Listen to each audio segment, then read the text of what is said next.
নমস্কাৰ, মই অনুভৱ প্ৰেমিক। ইতিমধ্যে সকলোৱে নলবাৰীৰ যি শিহৰণকাৰী ঘটনা সকলোৱে অৱগত। ইতিমধ্যে তাৰ মূল অভিযুক্ত পাখণ্ডৰ ছোৱালীক অসম পুলিচে এনকাউণ্টাৰ কৰিছে। আমি অসম পুলিচক চেলুট জনাইছোঁ। অসম পুলিচৰ এই কৰ্মদক্ষতাক আমি কৃতজ্ঞতা স্বীকাৰ কৰিছোঁ। আচলতে আপুনি মই সকলোৱে আমি এক পৰিস্থিতিৰ সন্মুখীন নোহোৱালৈকে আমি সেই পৰিস্থিতিৰ কথা কিন্তু আমি আগতীয়াকৈ অকণমান হ'লেও অনুভৱ নকৰোঁ।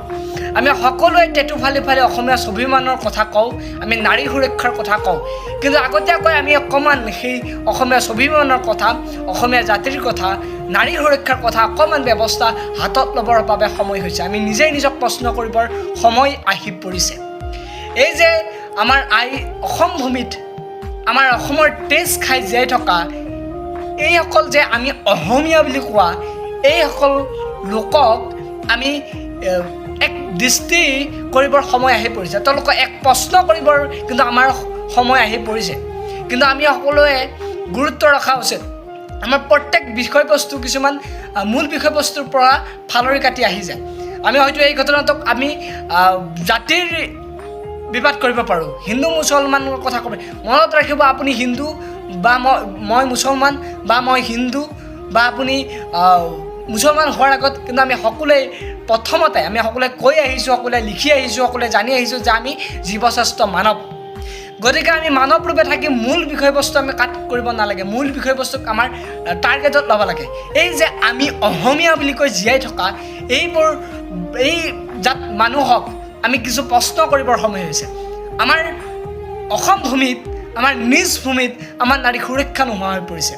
নাৰীয়ে ভয়ে ভয়ে জিৰাব লগা হৈছে। আমাৰ অসমীয়া স্বাভিমান ক'ৰবাত সৰু হৈ গৈছে। অসমীয়াৰ স্বাভিমানৰ টোপোলাটো ক'ৰবাত পাতল হৈ পৰিছে, যাৰ ফলত এই যে আমি অসমীয়া বুলি কোৱা লোকসকলে আমাৰ স্বাভিমানৰ ওপৰত, আমাৰ জাতিৰ ওপৰত, আমাৰ নাৰীৰ ওপৰত বিভিন্ন প্ৰশ্ন বা তেখেতসকলে হাত দিবলৈ সাহস কৰিছে।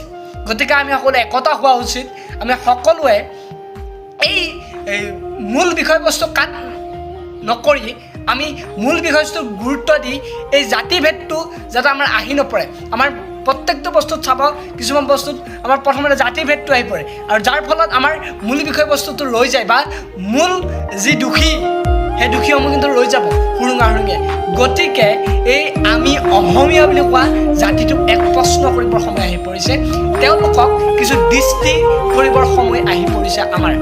গতিকে আমি আমাৰ চৰকাৰখনক আমি আহ্বান জনাম, এনে এক ব্যৱস্থা লোৱা উচিত। আমি সকলোৱে হাতে হাত ধৰি আমি সকলোৱে ওলাই আহি এনে এক ব্যৱস্থা লোৱা উচিত, যাৰ ফলত আমাৰ অসমীয়া স্বাভিমানৰ ওপৰত, অসমীয়া জাতি সংস্কৃতি আৰু নাৰীৰ ওপৰত